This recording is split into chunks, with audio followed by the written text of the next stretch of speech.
Mais Tokyo, c'est chelou comme ville, hein. C'est un concept. Vous ne pouvez pas croiser un habitant de Tokyo qui n'ait pas les cheveux fluo, ou qui soit déguisé en infirmière lubrique, ou un sumo qui joue 23 heures sur 24 aux jeux vidéo. Non, c'est très difficile de croiser quelqu'un de normal qui va à un travail normal sur son scooter. On a été voir les scooters des Tokyoïtes. Et franchement, ils sont pas normaux. Oui, en 2007, Tokyo est toujours la ville la plus tentationnelle de la planète. La ville où il faut avoir absolument la bonne coupe de cheveux, le dernier modèle de lunettes noires, et maintenant, il faut aussi driver le bon scooter customisé. À Tokyo, on les appelle les Space Invaders. Ils flashent dans la nuit, peuvent mesurer jusqu'à 3 mètres de long, sont munis de projecteurs, de caméras vidéo ou d'écrans plats 16/9 sur le tableau de bord. Ça ressemble à une navette spatiale, mais ça ne vole pas. Alors les salons peuvent ressembler à des vaisseaux spatiaux, à des bordels du 18e, mais surtout, ne leur demandez pas une raie bien sage sur le côté, ils peuvent être très violents.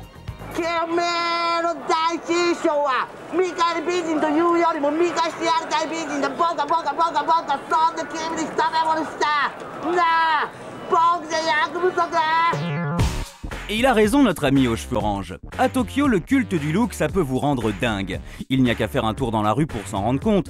Des parkas customisés aux souliers pour chiens, tout est possible. Ici, la recherche intensive du look est une obsession qui s'entretient jour et nuit, à l'image de ces spas ouverts 24 heures sur 24. C'est vrai, pourquoi aller dormir alors qu'on peut passer la nuit sur un bon magma du mont Fuji ?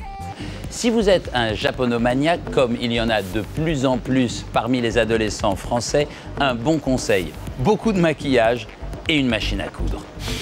Ça vient du Japon et ça fait du bruit. Ce mouvement musical, c'est le visual kei. Oui, visual, ça veut dire qu'on en prend plein les yeux. Et les fans de visual kei se reconnaissent au fait qu'en matière de look, ils n'ont aucune limite. Esthétique gothique ou punk, kimono en latex ou crinoline, plateforme shoes ou talons aiguilles, bandage sanguinolent ou dentelle romantique, tous les codes sont chamboulés. D'ailleurs, ne vous y trompez pas, ici, c'est tous des hommes.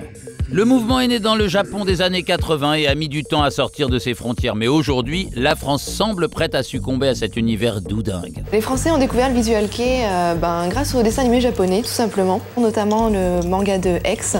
L'androgynie est quelque chose qui est vraiment ancré dans la culture japonaise. Les racines du visu viennent du théâtre kabuki, où les hommes jouaient le rôle de femmes grâce à un maquillage très travaillé et des postures ultra féminines.